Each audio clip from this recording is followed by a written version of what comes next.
What a moment. యావత్ దేశం కళ్ళలో ఆనంద బాష్పాలు నిండిన క్షణాలవి. జెమిమా రోడ్రిగ్స్ దేశాన్ని వరల్డ్ కప్ ఫైనల్స్ కు చేర్చిన new cricket super star. ODI world cup knockout లో 300+ స్కోర్ అనేది దేశ చరిత్రలో ఇదే ఫస్ట్ టైం. మెన్ క్రికెట్ లో కూడా ఎప్పుడు ఇది సాధ్యం కాలేదు. 25 ఏళ్ల జెమిమా తన లోపల ఒక భయంకరమైన యుద్ధాన్ని చేస్తూ దేశాన్ని గెలిపించింది. జెమిమా ఒక క్రిస్టియన్. ఈ విషయాన్ని ఆమె ఎక్స్ప్రెస్ చేయడం తప్పైపోయింది. రైట్ వింగ్ కు ఆమె టార్గెట్ అయిపోయింది. మొన్నటి దాకా ఆమెని కిచెన్ లో కూర్చోమన్నారు, ఇలా రేప్ థ్రెట్స్ ఇచ్చారు. ఇంటర్నేషనల్ క్రికెట్ లోకి వచ్చి 4 years అవుతున్న 2022 world cup, 2022 Commonwealth games, 2023 T20 world cup వీటన్నిటిలో ఆమెను దూరం పెట్టారు. ఆమె తండ్రి రిలీజియస్ కన్వర్షన్స్ చేస్తున్నారు అని నిందలేశారు. అదే ఆరోపణలతో ముంబై ఖర్జింకానా క్లబ్ లో ఆమె మెంబర్షిప్ క్యాన్సిల్ చేశారు.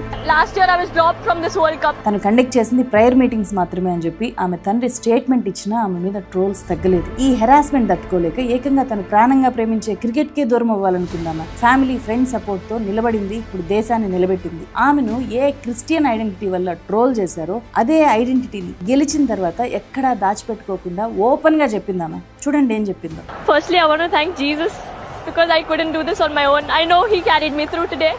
I want to thank my mom, my dad, my coach and every single person who just believed in me throughout this time. మొన్న ఆమెను హేట్ చేసిన వాళ్ళు ఈ రోజు ఆమె గెలుపుని సెలబ్రేట్ చేసుకుంటున్నారు. వీటన్నిటిని మించి ఉమెన్ క్రికెట్ అంటే ఉన్న చిన్న చూపును, discrimination Jemimah Rodrigues long jump చేసి చెరిపేసింది.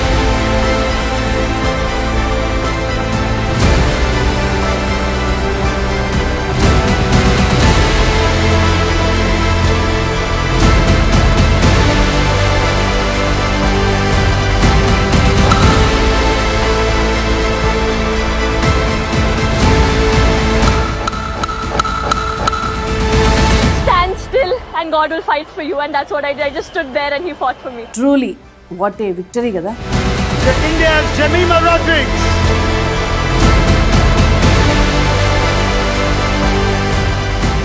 అమ్మాయిలు బ్యాట్ అందుకోండి.